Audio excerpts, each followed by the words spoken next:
陪伴這河畔有一株曲折樹幹，形狀似拖着背的婦人四面看，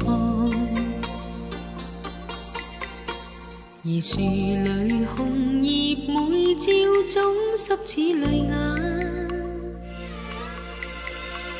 逢夜晚紅葉發出低呼聲，似在嘆。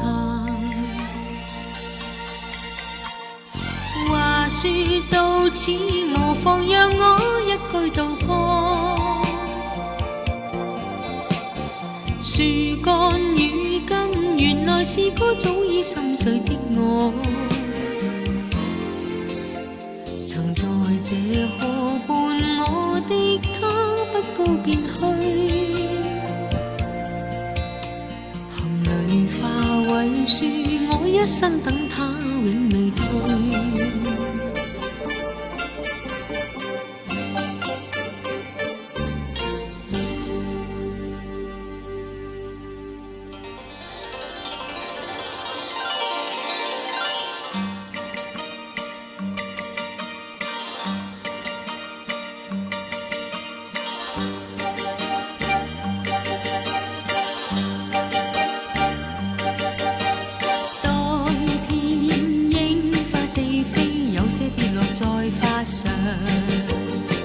船裏的他在遙望笑我的怪模樣，目光之中愛在暗醞釀，問我究竟想不想逛水鄉，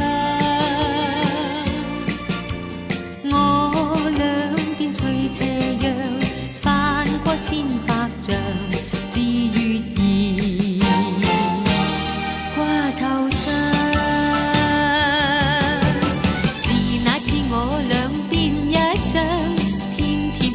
水鄉如岸綠柳載着風輕唱，稱讚他壯又強。記憶中曾共胡亂說出以下傻字句，假使有日不可相對，寧願花樹之枯死去。